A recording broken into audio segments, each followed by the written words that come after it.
Hi hello வணக்கம். இது உங்கள் சிவி ஜோன். ஸோ எல்லாரும் எப்படி இருக்கீங்க? இப்போ பார்த்தீங்கன்னா அந்த தேர்ட் ரவுண்ட் ஸ்டார்ட் ஆச்சு. வெறித்தனமாக பயங்கரமாக மோதிக்கிட்டாங்க.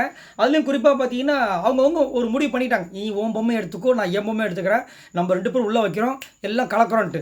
அதுவும் முத்துக்குமரன் அவங்க டீம் பார்த்தீங்கன்னா ஒரு வாட்டி அடுத்தவங்க பொம்மையை மாறி மாறி எடுத்துக்கலான்னு ஒரு பிளான் போடுறாங்க. இந்த வாட்டி வந்து அவங்கவுங்க பொம்மையை எடுப்போம், அதுக்கப்புறம் அங்கே எக்ஸ்சேஞ்ச் பண்ணிட்டு அங்கே போய் உள்ளே வச்சுருவோன்ற மாதிரி ஒரு பிளான் போட்டிருக்காங்க. இந்த விஷயம் இவங்களுக்கு தான் தெரியும். இந்த விஷயம் வந்து வேறு யாருக்கும் தெரியாது.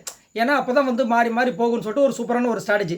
அதே மாதிரி இந்த பக்கம் தர்ஷிகா அந்த டீம்லாம் பார்த்தீங்கன்னா விஜய் விஷாலும் சத்யாவும் ஒரு பிளான் போட்டுக்கிட்டாங்க.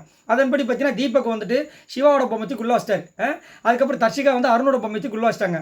முத்துக்குமரனோட இது அதுக்கப்புறம் தர்ஷிகாவோட இதெல்லாம் வந்து உள்ளே போயிடுச்சு. சரிங்களா, எல்லாம் முடிஞ்சு போச்சு. அதுக்கப்புறம் விஷாலும் சத்யாவும் மாறி உள்ளே வச்சிட்டாங்க. இப்போ வந்து மஞ்சரிக்கு வந்துட்டு மாட்டிகிட்டு இருக்காங்க. ஏன்னா மஞ்சரியோட பொம்மை அவங்க தான் எடுக்கணும். அதனால் அவங்க தேடுறாங்க, என் பொம்மையை காணோம் உள்ளே கையை நோண்டுறாங்க. பூமி கடியில் போய் 3000 கிலோமீட்டர் கீழே போயிடுச்சு கை. அப்பயும் பார்த்தா மஞ்சரியோட பொம்மையை காணோம். எங்கேயா மஞ்சரி பொம்மைன்னு சொல்லிட்டு போலீஸ் கேஸ் கொடுத்துடலாம்னு சொல்லிட்டு யோசிக்கிறாங்க. இந்த புக்கு தேடுறாங்க, என்கிட்ட இல்லைன்றாங்க. பதறாங்க ஜாக்லின். ஏன் பதறாங்கன்னா ஜாக்லினோட பொம்மையும் அங்கே தான் இருக்குது, தீபக்கோட பொம்மையும் அங்கே தான் இருக்குது. அதனால் பதறாங்க. சரி தீபக்கோட பொம்மையாவது கொடுன்னு ஜாக்லின் கேட்குறாங்க. கொடுக்க மாட்டேன்னு சொல்லிட்டு இவங்க பிடிச்சிட்டு வச்சுக்கிட்டே இருக்காங்க.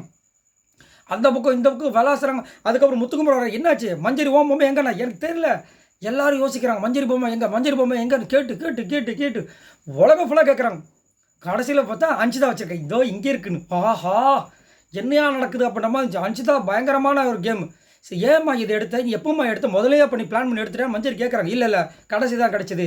அப்போ கடைசியாக கிடச்சுன்னா இப்போ உள்ளே வைக்க வேண்டாம். இல்லை, எனக்கு மஞ்சரி உள்ளே போகக்கூடாது. அப்போ இது பிளான் தானே, அதை ஒத்துக்க வேண்டியதானேன்றது. சரி ஓகே, அது ஒரு கேமு. சரி, இப்போ என்ன பண்ணா, மஞ்சள் டப்புன்னு உள்ளே இருக்க 2 பொம்மை எடுத்தாங்க. ஒன்று பார்த்தா ஜாக்லின், இன்னொன்று பார்த்தா தீபக். 2 கையில் வச்சுக்கிட்டாங்க. நான் கொடுக்க முடியாதுன்னு. உடனே என்ன பண்ண, ஜாக்லின் எப்போ என் பொம்மையை கொடு, நான் போய் வைக்கிறேன்னா அதெல்லாம் முடியாது. ஏன்னா அப்போ அஞ்சுதா வந்து என் பொம்மையை கொடுக்க சொல்லணும். அப்போ வந்து என்ன பண்ணாங்க, டப்புன்னு தீபக்கோட பொம்மையை அவங்க வாங்கிட்டாங்க. இப்போ மஞ்சரி கையில் வந்து ஜாக்லின் பொம்மை, ஜாக்லின் கையில் தீபக் பொம்மை, அஞ்சுதா கிட்ட மஞ்சரி பொம்மை, 3 பேர் உட்காந்துட்டாங்க. சரி, இப்போ வந்து ஜாக்லின் வந்துட்டு தீபக்கோட பொம்மை வச்சுருக்காங்க, மஞ்சரி வந்து ஜாக்லினோட பொம்மை வச்சுருக்காங்க. இது இவங்களுக்குள்ளே போயிட்டுருக்கு.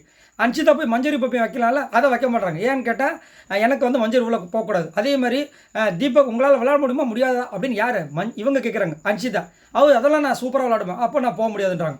ஏன்னா இவங்களும் வந்துட்டு ஜாக்லின் ஒரு கூட்டு பயங்கரமாக போகுது. இது சரி, இது ஒரு நல்ல விளையாட்டு போகுது. இதில் தேர்டு பார்ட்டியாக ஒருத்தர் வராங்க, சௌந்தர்யாவுக்கு என்ன தான் எப்போ பார்த்தாலும் இந்த முத்துக்குமரன் மேலே என்ன தான் ஒரு வன்மனே தெரியாது. எல்லா இடத்துலையும் சௌந்தர்யாவை தாக்கணும், இது முத்துக்குமரனை தாக்கணும். எதுக்கு எடுத்தாலும் முத்துக்குமரன். அவங்களோட கேமை மட்டும் பார்த்தாவே ஃபோக்கஸ் பண்ணவே சூப்பராக வந்துடுவாங்க. இப்போது அசீம் சீசன்லாம் நீங்கள் பார்த்துருப்பீங்க. எதுக்கு எடுத்தாலும் வந்துட்டு அசீம் தப்பு பண்ணிட்டாரா விக்ரம் ஓடி வந்துடுவார், அசீம் தப்பு பண்ணிட்டானா சிவன் ஓடி வந்துடுவாங்க. அதே மாதிரி இங்கே பார்த்தீங்கன்னா முத்துக்குமரன் எந்த தப்பு பண்ணலை, ஆனாலும் இங்கே வந்து சௌந்தர்யா மூக்கு கொடுத்து மூக்கும் உடையும் பட்டுது. இங்கே வந்துட்டு இன்னும் மஞ்சரியை மட்டும் நைஸாக விட்டிங்க.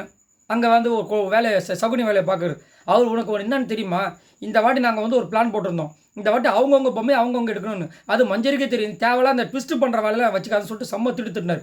ஆனால் நான் அப்படி தான் பண்ணுவேன்றாங்க, நீங்கள் அந்த மாதிரி பண்ணக்கூடாதுன்றாங்க. நீ பேசவே கூடாது, நீ முதல் கேம்லேயே இல்லைன்னா நான் பேசுவேன். அங்கே வந்து தேவையில்லாத ஒரு கான்வர்சேஷன். அதே மாதிரி இந்த கேம் முடிஞ்சதுக்கப்புறமா பார்த்தீங்கன்னா தீபக் கிட்ட போய் காதல் ஓதுறாங்க. ஐயோ முத்து நீங்கள் நம்பாதீங்க, முத்து வந்துட்டு ஏமாத்துறான் அப்படின்னு. எதுக்கு? சௌந்தர்யா தோத்துட்டாங்க, வெளியே போயிட்டுனா கம்மனு விட்டுறணும். அதை விட்டுட்டு அங்கே வந்து ஏன் இப்போ வந்து இத்தனை பேர் கேம் விளாட்றாங்க, கிட்டத்தட்ட 16 பேர் விளாட்றாங்க. 2 பேர் வெளியே போயிட்டாங்க, அவங்களெல்லாம் விட்டாங்க. ஸ்ட்ரெயிட்டாக முத்துக்குமரன் நீ அதில் முத்துக்குமரன் சம்மந்தப்பட்டால் கூட பரவாயில்ல, சம்மந்தமே இல்லாமல் வந்துட்டு நீங்கள் வந்துட்டு வேணுட்டு மஞ்சரியை வந்துட்டு பழி வாங்கிட்ட, மஞ்சரி நீ இது பண்ணியிருக்கணும் அது பண்ணியிருக்கணும். முதல்ல உனக்கு தெரியுமா, தேவையில்ல அந்த ட்விஸ்ட் கேம் பண்ணாத. முதல்ல நாங்கள் வந்துட்டு மாற்றி விளாண்டோம், இப்போ வந்துட்டு அவங்கவுங்க இதை எடுக்கணும்னு நினச்சோம். அது மஞ்சரிக்கே தெரியும், நீ தேவையில்லாமல் போட்டு லெஃப்ட் ரைட் வாங்கினார். செம்மையாக இருந்துச்சு. ஆனால் அதாவது சௌந்தர்யாவுக்கு சப்போர்ட் பண்ணணும்னு நினைக்கிறவங்கள கூட எனக்கு நீங்கள் சப்போர்ட் பண்ணதுக்கு, ஏன்னா என்னோடய கேம் கேவலமான கேம்னு அவங்களே வந்து ப்ரூவ் பண்ணிக்கிறாங்க. ரொம்ப மோசம். சரி, நீங்கள் உங்களோட கருத்துக்களை சொல்லுங்கள். ஏன் இந்த சௌந்தர்யா எப்போ பார்த்தாலும் முத்துக்குமார் இவ்வளோ கேவலமாக பண்ணுறாங்க? எது பண்ணாலும் நின்னா குத்தம், நடந்தா குத்தம், ஓடனா குத்தம், ஹச்சுன்னு தும்முனா நீங்கள் தும்பிட்டீங்களா? இது முத்துக்குமரன் தான் காரணம். சரி, உங்களோட கமெண்ட்ஸை சொல்லுங்கள். மறக்காமல் இந்த வீடியோக்கு லைக் தட்டி விடுங்க, மறக்காமல் சப்ஸ்கிரைப் பண்ணுங்கள். பாய் நண்பர்கள்.